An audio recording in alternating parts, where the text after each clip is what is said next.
Mga kababayan, kamusta po? Si Kamanong po, inyong lingkod ay nagbabalik po muli dito po sa Tambayang Makabayan. At sana po magsama-sama po tayo at magkomentuhan. At magumpisa na po tayo. Komentuhan po natin ito pong umuugong na usapin sa House of Representatives. Dahil daw po sa pagiging palitan na meron po umuugong na palitan daw po sa liderato ng speakership, mga kababayan, at umuugong po rito ang pangalan daw po ng dating Pangulong Gloria Arroyo at sinatawag pa nila na isasalba daw po at magsasalba raw po kay Inday. Unbelievable. Baka mga sarili nila ay sinasalba nila. Yun po ang totoo. Mga sarili nila ay sinasalba nila. Hindi po ba? Ito po, umpisa na po natin itong balita at komentuhan po natin. May plano raw ngayon na ibalik si Congresswoman at dating Pangulong Gloria Macapagal Arroyo bilang House Speaker. Ang umano'y motibo ng kudeta, isalba sa impeachment si VP Sara. Narito ang exclusive agenda report ni Isaiah Mirafuentes ng Abante. Umuugong na naman ang usapin ng kudeta sa Kamara at paraan di umano ito para mailigtas si VP Sara sa impeachment. Ayon sa mapagkakatiwalaang source ng Billionaire News Channel, nabuko ang pag-uusap ni na dating Pangulo at Pampanga 2nd District Representative Gloria Macapagal Arroyo at Vice President Sara Duterte. Matatandang tong 2018 nang magkaroon din ng tensyon sa Kamara. Bago kasi magsimula ang SONA ni dating Pangulong Rodrigo Duterte, ay nagbotohan ng mga mambabatas na patalsikin si Noy Speaker Pantaleon Alvarez. Si Arroyo ang pumalit at malakas ang ugong noon na si VP Sara na nooy Davao City Mayor ang nasa likod ng pagpapatalsik kay Alvarez. 2022 naman nang manalo ang unity team ay pumorma umano si GMA na muling maging speaker. Pero si Martin Romualdez ang nakakuha ng basbas ng palasyo. Ayon sa aming source, itinutulak muli ni Duterte si Arroyo bilang speaker. Kaya lang, 160 votes ang kailangan para mapatalsik ang kasalukuyang speaker na si Bogie D. At hindi para umabot sa 30 ang nagpahayag ng suporta sa umano'y balak na kudeta. Sa mensahe ni Caloocan City Representative Ege Irisa sa BNC, duda siya na magtatagumpay ang leadership shake-up dahil hawak umano ng kasalukuyang liderato ang biyaya. Sabi naman ni Cagayan de Oro Congressman Rufus Rodriguez na tila umabogado kay VP Sara noong huling impeachment hearing, wala raw siyang naririnig tungkol dito. Pero para... Nakita niyo po mga tambay, kung saan po dinadala ang issue para po mailihis. Mailihis po ang issue ng isang damukal na kapalpakan, korupsyon, pamumulitika at kahirapan ng bansa. Nakita niyo po balita. Dadalin mo ngayon sa sinasabing kudita. Kudita ng speakership ng House of Representatives. Samantalang alam naman po nila sa mga sarili nila na yung mga nahandyan majority ay nakinabang sa maleta, umano. At nakinabang po ang majority dyan sa House of Representatives, nakinabang di umano sa napakarami pong insertion, mga allocable at unprogram.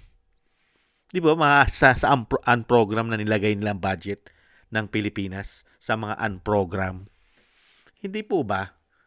Tapos ngayon, ano ang magiging kapangyarihan dyan? Sige nga, ano power ni Inday? Siya po'y Vice President.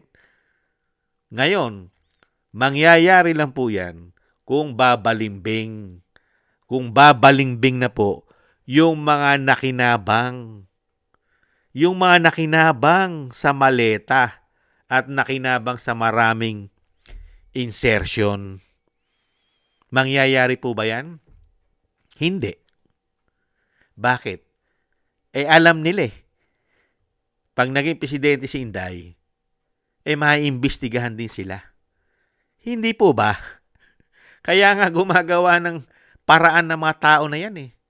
Para ma-impeach si Inday. Hindi po ba?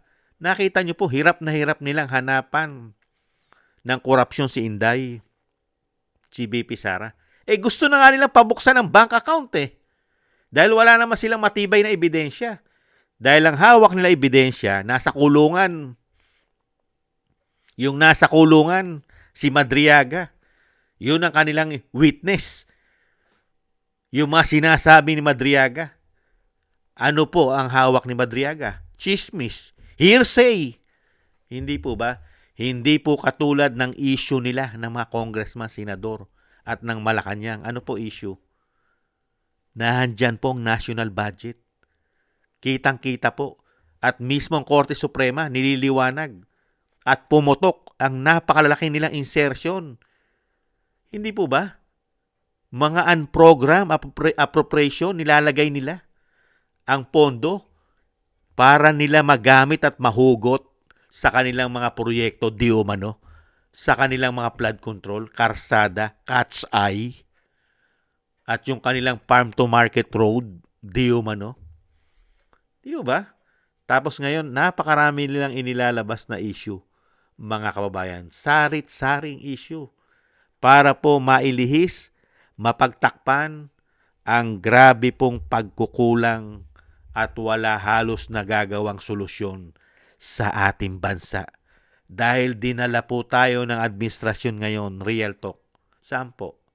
Sa kahirapan, sa pamumulitika, at isang damukal na issue ng korupsyon.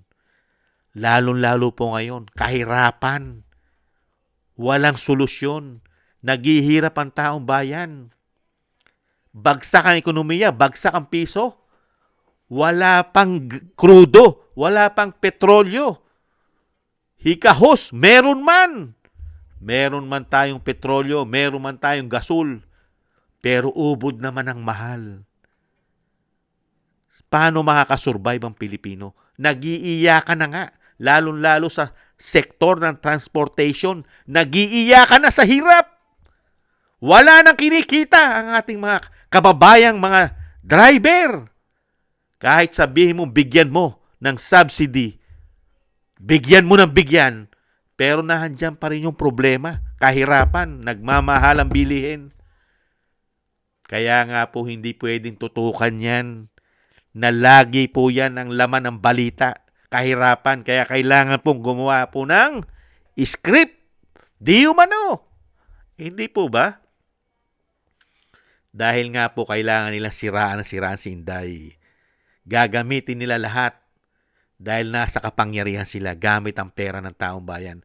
Lahat ng paninira para mapabagsak nila ang kredibilidad ni Inday. Gagawin po nila lahat. Gagawin nila lahat.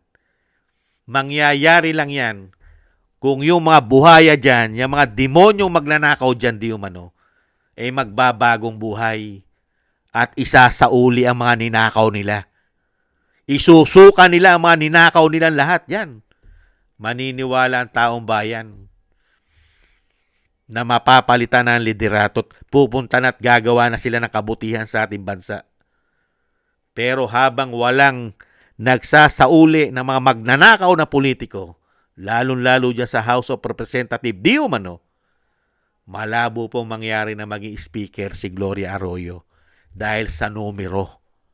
Napakarami kasi diyang congressman na kailangan protektahan nila ang mga sarili nila dahil sangkot sila sa issue ng korupsyon. Di umano. Hindi po ba? Hindi po ba? Ikaw ba naman? Isasaalang-alang mo ang boto mo pag naging speaker si Gloria Arroyo? Mga kababayan, sige nga. Baka ma-impeach si Bongbong Marcos pag naging speaker si Gloria. Baka ma-impeach yung tinatawag na bangag. Hindi po ba? At sa tingin nyo, papayag ang palasyo? Papayag ang palasyo na mapalitan si Bogie D, ang speaker? Papayag ang palasyo? Hindi. Hindi papayag yun. Mawawala ng proteksyon. Hindi po ba? Hindi po bobo, tanga at gago ang nasa palasyo. Dahil pag napalitan ng speaker, delikado sila. Hindi po ba? Kaya gagawa ng paraan na manatili po sila sa kapangyarihan. Proteksyon. Hindi po ba? Dahil unang-una, pag nawala ang proteksyon, patay sila. Hindi po ba? Ganun po. Kaya dito po sa issue na ito, malabo po sa sabaw ng pusit yan. Sa panahon ngayon, malabo po sa sabaw ng pusit na maging speaker po ang dating Pangulo na si Gloria Arroyo. Malabo po, mga kababayan. Lalong-lalo po Napakalaki ng issue ng korupsyon sa kanila. Daan-daang bilyon ang issue ng korupsyon. Kaya nga pilit nilang tinatanggal si Inday. Dahil mananagot sila kay Inday. Hindi po ba? Kaya ito po, mga kababayan, walang kwenta, mga kababayan, para lang mapag-usapan, mga kababayan. Kasi ang Kongreso ay ayaw na po pag-usapan ng korupsyon nila. Hindi po ba? Kung saan na lang po dinadala ang issue. Pero yung issue ng flood control scandal, tinabunan na po nila yan. Ngayon, nagkakaroon po ng oral argument sa Korte Suprema. Ayaw din nilang pag-usapan yan. Kaya kailangan iba ang pag-usapan. Kailangan tutukan ng impeachment, mga kababayan. Pero ayaw tutukan ang dang-dang bilyon na korupsyon nila. Nakita nyo po kawawalang niya at kakakapal ng mga pagmumuka ng mga hayop na yan, di umano. Gigil na gigil sa Vice President na wala naman pong problema siya sa COA. Unbelievable. Samantalang itong mga tao na ito, isang damukal na issue ng korupsyon, kaya nga napapamura at minumura po sila ng taong bayan ang mga hindot na yan dahil sa sobra ng kapal ng mga balat at pagmumuka. Hindi po ba? Yan po, mga kababayan, ang malabo pa sa sabaw ng puset. Mas marami po ang magnanakaw ngayon sa House of Representative di umano kisa sa matitino. Para maging speaker si Gloria Arroyo. Hindi po ba? Kahit mismo nakita nyo po doon sa House of Justice, grabe po ron. Halos lahat po ron ay sangkot sa issue ng korupsyon. Boboto ba yon? Hindi po ba? Kalokohan yan, mga kababayan. Yan po, mga kababayan, ang pinapuputok nilang balita ngayon sa mainstream media. Ang palitan daw po at kudeta sa liderato po dyan sa House of Representative. Kalokohan po yan. Hindi papayag si Abante, si Luistro, si Ridon. Papayag po ba sila dyan? Lalo-lalo ang Makabayang Black. Papayag po ba ang Makabayang Black dyan? Hindi po ba, mga kababayan? Maraming salamat po sa mga nagusto po natin Tambayang Makabayan sa YouTube at TikTok. At ganoon din po sa ating mga subscribers at patuloy susubscribe. Sa mga nagko-comment, like, and share. Thank you po sa inyo. Mabuhay po kayo. Shoutout po sa inyo lahat. At shoutout din po sa mga nagbibigay po ng tulong at biyaya. Shoutout po kay Eric Hershaw ng Canada. Kay Jem Aris ng United Arab Emirates. Kay Tatay Nick ng Canada.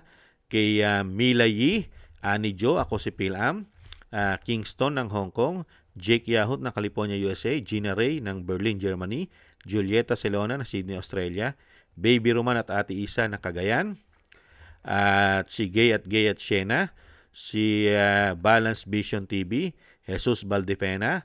Thank you po sa inyo, mga kabayan. Ingat po kayo sa inyo po mga paggawa. At God bless po sa inyong lahat. Muli po, tiis po tayo. Bye-bye.